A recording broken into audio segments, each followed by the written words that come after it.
Now hey guys, welcome back to the channel and another episode of the infamous Discovering Very Interesting Places All Around the World series that I really like to do. So yeah, today we are actually at a very interesting place. We are going to check out the Faroe Islands today. And as you can see right here, this is a pretty small group of very small islands. But even the Faroe Islands needs an airport, of course. And this is where this region's only airport, Vagar, comes into play. Oh yes. Alright, this is gonna be pretty interesting. As you can see, this is a pretty small airport. It was built during World War II, and you know, it's very interestingly placed, and that is because the British who built this airport, they wanted it to be hard to see, obviously, from the surrounding waters, and you know, Germans, and that is the main reason why this airport is at such a special place, I guess. Now yes, of course, this is quite a short runway. We're at barely 2,000 meters, which it really isn't long.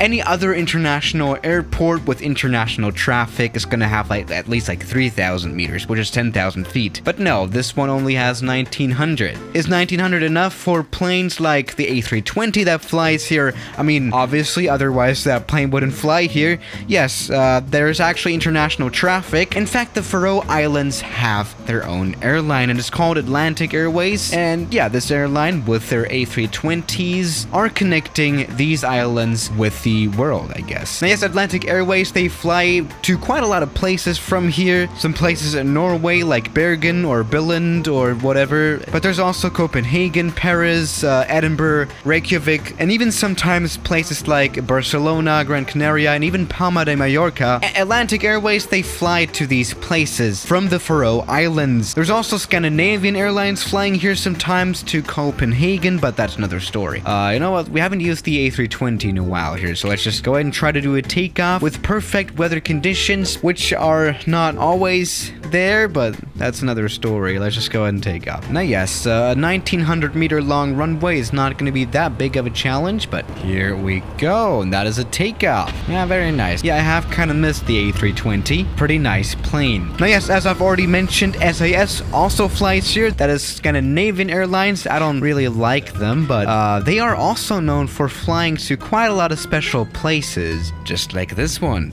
You know what? Right now, the weather seems to be perfect. Let's do a little change around here. You know, weather here in the Atlantic, especially in the north, can be pretty challenging. Let's just go for stormy weather or something to make this a little bit more interesting. We've even got some tailwind now. This will be an interesting landing. Here we go. Down here, we have the small village of Sorvagur. I'm not even gonna try. Some kind of village. All right. Oh my God, we're stalling out.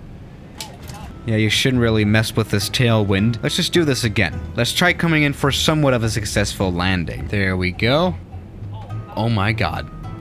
Yeah, in weather conditions like this, you do need quite a little bit of extra spare runway, obviously, because it's pretty hard to touch down perfectly on the touchdown zone. But whatever, the 737, as we know, is quite a tough plane when it comes to stopping distance. So a 1,900 meter long runway is no problem for this one. Let's check this landing out. I tried my best.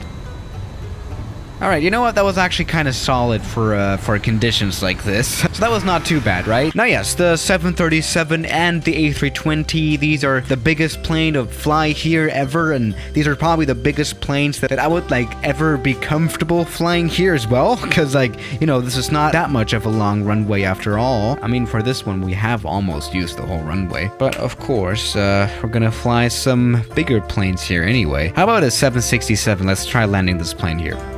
Now, maybe some numbers as well. In 2018, this airport served over 350,000 passengers, which actually doesn't sound too bad, does it? That's actually pretty good. But now, let's go ahead and see if we can land here. I made the weather a little bit more plane-friendly again to, you know, really test out if you could theoretically at all even fly a 767 here. So let's see if that's possible. And now the landing. And that was not a very comfortable landing, honestly. Kind of felt like I forced the plane to touch down, but, you know, that's the thing with small runways. You really have to touch down, otherwise you'll die. But, you know what? This has actually worked as well. There we go. 767 works just fine here, too. We are getting closer and closer to the edge of the runway, though. So, you know, we're gonna have to watch out for that. There we go. Boom. That was not a very good one, but whatever. You know what? Let's actually take quite a big step. Let's go for a 777. This is obviously an ultra long range plane. This is even the long range version of the 200. Let's see if you could fly here from, I don't know, Asia or something, because you would obviously find enough people to fill up this plane in Asia, right? All right, 777 it is. This plane obviously needs quite a long runway, especially compared to something like the 737 that normally flies here. Yeah, the thing is, if you flew any plane that's bigger than the 737 here, you'll probably annoy and probably even like deafen a lot of people in the village. You don't want to do that.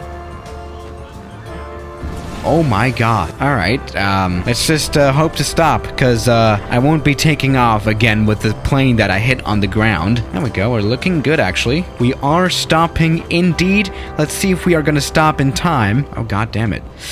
This is actually getting a little bit very close. Oh no, we're falling down to death. Alright, that was a very, very much disappointing landing. Jesus Christ. Let's check this out.